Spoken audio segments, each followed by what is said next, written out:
Hi everyone, welcome to my YouTube channel Mahamadhyama. In this video we are going to learn about the class 10 of chapter 1, that is chemical reactions and equations. So let's start. Before going to start this, let's begin with the some basic concept. Okay, so already you have seen the lot of changes around us.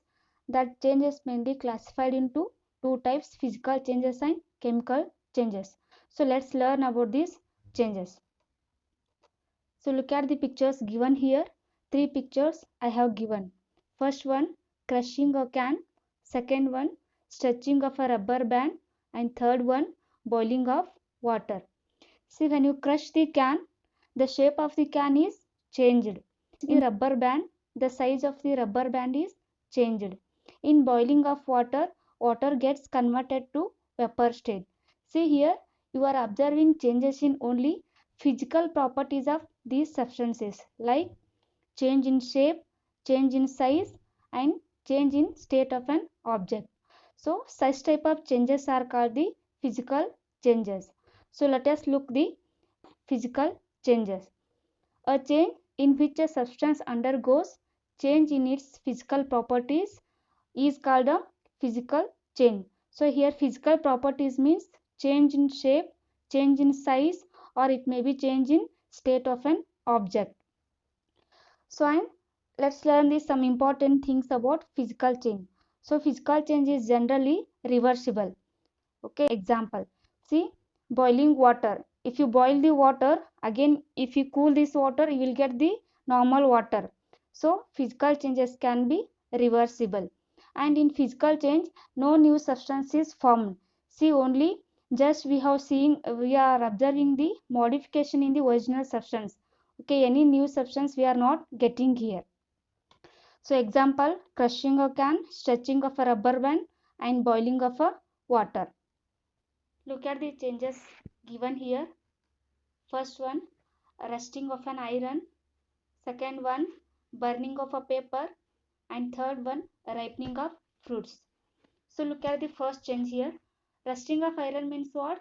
A brownish deposit is formed on the surface of iron. Means in this change we are getting a new substance, brownish deposit. Okay, next one, burning of a paper. So when you burn the paper, you will get the ash. Here also a new substance, ash, you are getting. Ripening of fruits. From raw fruit to you are getting the ripened fruit. Can you reverse these changes? No, we cannot reverse these changes. See, once the paper burned to ash, we cannot get back ash to paper. Once the iron undergoes rust, we cannot get the original iron. Here also, from ripened fruit to we cannot get the raw fruits.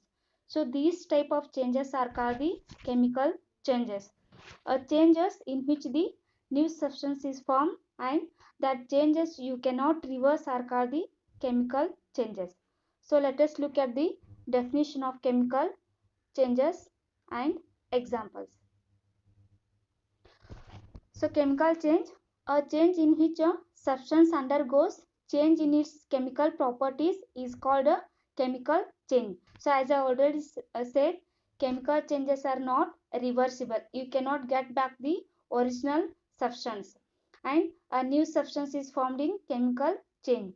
So here we are getting rusted iron, here we are getting ash, here we are getting the ripened fruit. So examples, three examples I have given here. So whenever there is a chemical change, we can say that a chemical reaction has taken place. So let's learn what is chemical reaction. A process that transforms one set of chemical substance into new substance with new properties. So that process is called a chemical reaction. Number of chemical reactions we have in our daily life, but we may not recognize them. Let us look some chemical reactions in our daily life. First one, setting of curd from milk. Second one, rusting of an iron. Third one, digestion of food. And fourth one, fermentation of grapes. And fifth one, cooking of food. So I'll explain chemical reaction by taking the first example, setting of curd from milk. So here milk is a one substance. When milk changes to curd, we get the new substance, and this curd has the new properties when compared to milk. So this milk has different properties, and this new substance curd has the new properties. So this is about the chemical reaction. So actually this chemical reaction involves the breaking of old bonds and formation of new bonds between the atoms to produce the new substance. Means in chemical reaction, breaking of bonds is also taken place and formation of new bonds also happening, so that we will get the product that has the new properties. A chemical equation represents a chemical reaction. So let us look the what is chemical equation. So chemical equation, it's a symbolic representation of a chemical reaction in the forms of symbols and formulas. So wherein the reactants are written on left side and products are written on right side. So example for chemical reaction is when a magnesium ribbon is burnt in air, it gets converted into magnesium oxide. So this is the example for chemical equation. If we go on writing the description of this chemical equation sentence form, it will take a lot of time. So the simplest way to do this is to write in the form of a word equation, that is magnesium plus oxygen, that gives the magnesium oxide. Even though if we go on writing this word form, this is also too much long. So now I will tell you the better way to write the chemical equation. So that is to write in the form of chemical formulas. If you know the chemical formulas, we can make the chemical equation still simpler. So chemical formula for magnesium is Mg, and for oxygen O2, and for magnesium oxide MgO.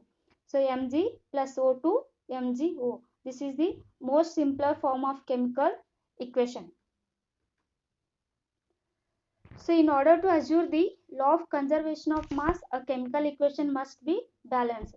So law of conservation of mass means mass can neither be created nor be destroyed during a chemical equation.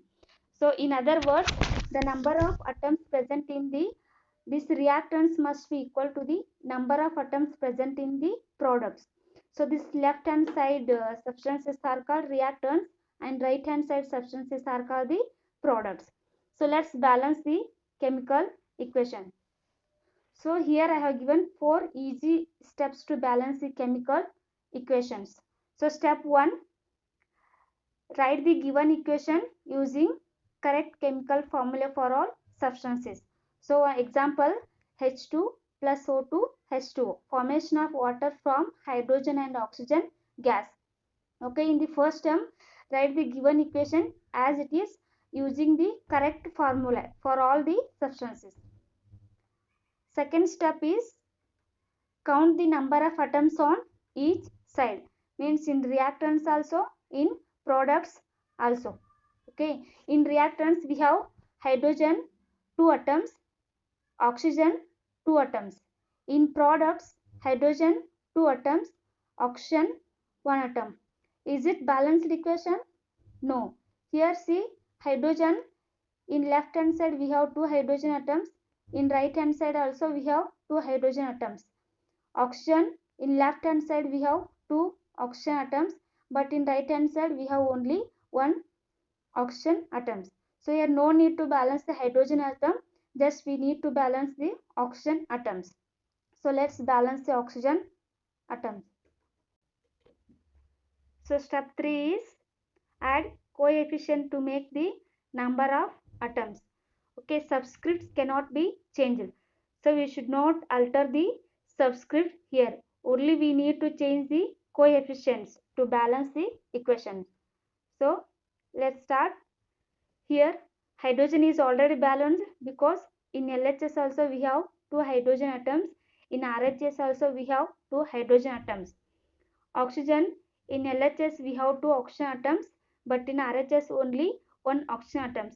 Okay, to balance the right hand side oxygen atoms, multiply it by 2. so that we will get the equal number of atoms on both sides.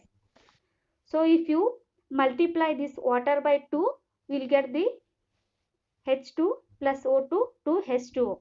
Okay. So next one, fourth step and the last step. So count the number of atoms here. Hydrogen, 2 hydrogens are there. Here 4 hydrogens are there. Okay, oxygen is already balanced. So again we need to balance the hydrogen atoms. Just multiply this LHS hydrogen by 2, we will get the balanced chemical equation. So the balanced chemical equation is 2H2 plus O2 to H2O. See here also 2 into 2, 4 hydrogens we have. In RHS 2 into 2, 4 hydrogens. Here 2 oxygen atoms, 2 into oxygen, 2 oxygen atoms. So LHS and RHS both sides atoms are balanced. So this is the balanced chemical equation. So let us look the second example. So aluminium plus hydrochloric acid, aluminium chloride plus hydrogen. So in reactants, aluminium 1 atom is there, and in hydrogen 2 atoms are there, chlorine 2 atoms are there. So this coefficient 2 is related to hydrogen also, chlorine also. But if subscript is there, that number is related to only that atom only. So in products, aluminium 1 atom is there, hydrogen 2 atoms are there, chlorine 3 atoms are there. So look at the aluminium and hydrogen atoms. Already they are balanced. In LHS also 1 aluminium atom, in RHS also 1 aluminium atom. Hydrogen in LHS also 2 hydrogen atoms, in RHS also 2 hydrogen atoms. But look at the chlorine atoms. In LHS we have 2 chlorine atom, and in RHS we have 3 chlorine atom. So we need to balance the chlorine atoms here. To balance this one, take the LCM of 2 and 3. So LCM of 2 and 3 is 6. So aluminium plus 2 into 3, 6 hydrochloric acid. Okay, here 3 into 2, 6 chlorine. So write 2 here and hydrogen as it is. Now look at the equation. Aluminium plus 6 hydrochloric acid to AlCl3 plus H2. See, aluminium 1 atom is there in LHS, but in RHS 2 aluminium atoms are there. Okay, here 6 hydrogens, only 2 hydrogens are there. So chlorine, 6 chlorine, 2 into 3, 6 chlorine. So again we need to balance the aluminium and hydrogen. To balance aluminium, write the make it 2 in LHS. So 2 aluminium. Aluminium is balanced. In LHS also 2 aluminium. In RHS also 2 aluminium atom. Okay, hydrogen in LHS 6 hydrogen atoms are there, but in RHS only 2 hydrogen atoms are there. So make this RHS hydrogen or multiply this hydrogen by 3. So 6 hydrogen, 3 into 2, 6 hydrogen. See, now we will check the correctness of this equation.